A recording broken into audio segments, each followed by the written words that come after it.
عبادت اگر 5 وقت کی نماز ہی ہوتی تو اللہ کبھی بھی زندگی کو نافذ نہ فرماتا.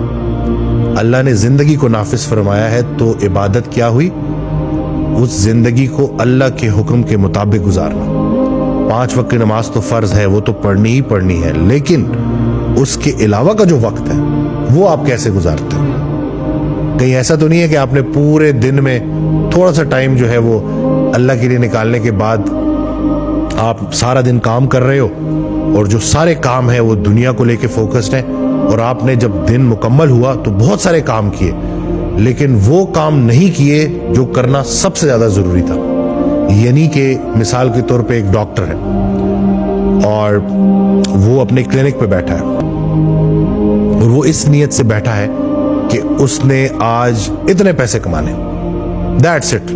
اس کے علاوہ اس کا اور کوئی مقصد نہیں ہے.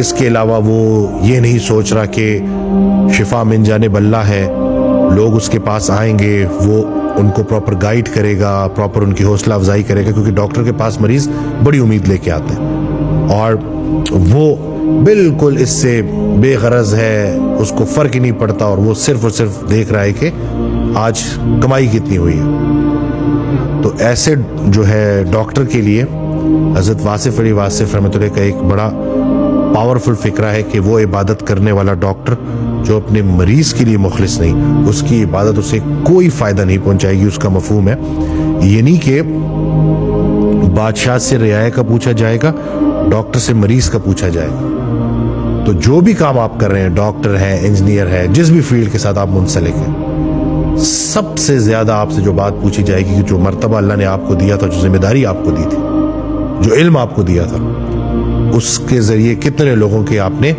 کام کیے اور کتنے لوگوں کی زندگیاں آسان کی. کیا آپ نے پورے اخلاص کے ساتھ ان کو صحیح مشورہ دیا؟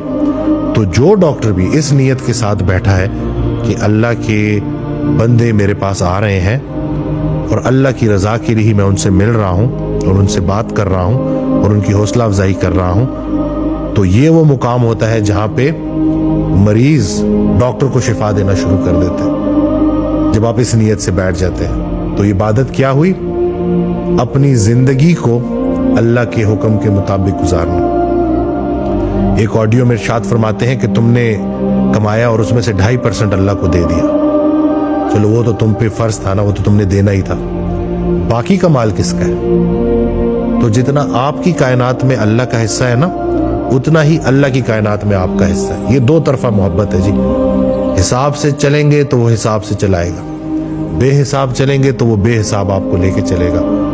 اور دولت صرف یہ پیسے کا نام نہیں ہے، سب سے بڑی دولت ایمان کی دولت ہے اور دل کا سکون ہے. جس انسان کے پاس یہ ہے نا، اس کے پاس سب کچھ ہے. جس کے پاس یہ نہیں ہے، اس کے پاس کچھ بھی نہیں. تو عبادت ایک دفعہ پھر 5 وقت کی نماز پڑھنی ہے، اللہ کو یاد کرنا ہے، اللہ کی یاد کو قائم کرنا ہے. نمازوں کا پوچھا جائے گا، لیکن اگر اس کے بالکل اپوزٹ ہم یہ دیکھیں کہ نماز 5 وقت کی تو چل رہی ہے لیکن آپ کی زندگی میں وہ نماز کا عمل نظر نہیں آ رہا، تو پھر اس کا مطلب ہے کہ ابھی عبادت آپ کی قائم نہیں ہوئی. تو اس نماز کو قائم کرنے کے لیے آپ کو اپنی زندگی میں اخلاص لانا پڑے گا، اور اللہ کی رضا کے لیے آپ کے جتنے بھی اعمال ہوں گے وہ اللہ کی رضا کے لیے ہوں گے. تو یہ ہوگی پھر صحیح معنوں میں ظاہر کی اور باطن کی عبادت. میں امید کرتا ہوں کہ اس ویڈیو سے آپ کو فائدہ ملا ہوگا. چینل سبسکرائب کرنا نہ بھولیے گا. دعا میں یاد رکھیے گا.